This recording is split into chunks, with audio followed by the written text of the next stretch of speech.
Actually, I can use this slide. So, right here's the Gospel of Peter.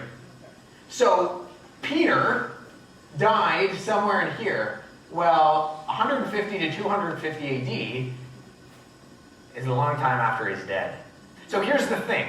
Nowadays, in plagiarism looks like, okay, I take your work and I put my name on it. In the ancient world, nobody cared who I am, so I take my work and I put your name on it. Because nobody's going to read the Gospel of Bob. Nobody knows who Bob is. But everybody in the Christian community knows who Peter is. He's a really important guy. So if I take my beliefs, I sort of write them down in this funny way, and then I stick Peter's name on it, it gives it credibility.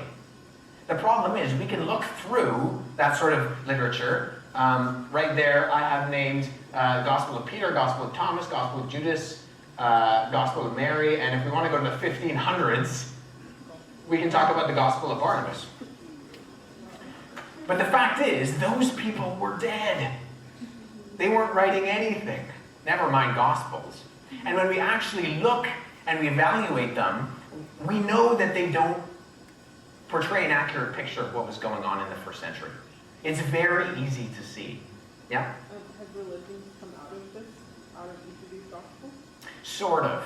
So, I mentioned the Gnostics. The Gnostics were a group of what we refer to as heretical. That just means anything outside of what's referred to as orthodox. Orthodox, it's a compound word from two Greek words, orthos and doxa. Orthos meaning right, and doxa, among its many meanings, meaning teaching. So the right teaching. So anything outside of the right teaching is what's referred to as the heterodox, the ones that didn't make it. And so these writings were developed by certain groups who wanted to attach their beliefs to Jesus.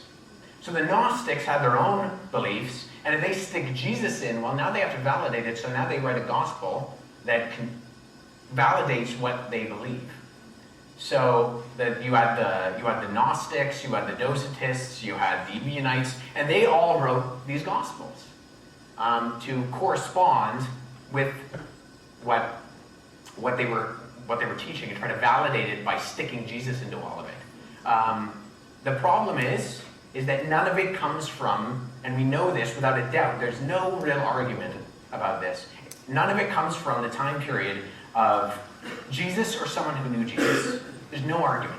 If anybody brings up the Gnostic Gospels or any of the other apocryphal Gospels to you and say, well, why aren't these in the Bible? All you have to say is, well, they didn't come from the time frame when Jesus was living. The only ones that come from the time frame when Jesus was living in terms of gospel literature is Matthew, Mark, Luke, and John. Full stop, end of story.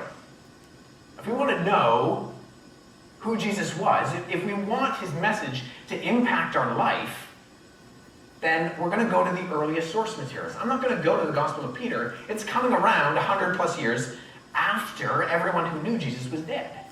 So it's not going to give me the most accurate picture of who Jesus was.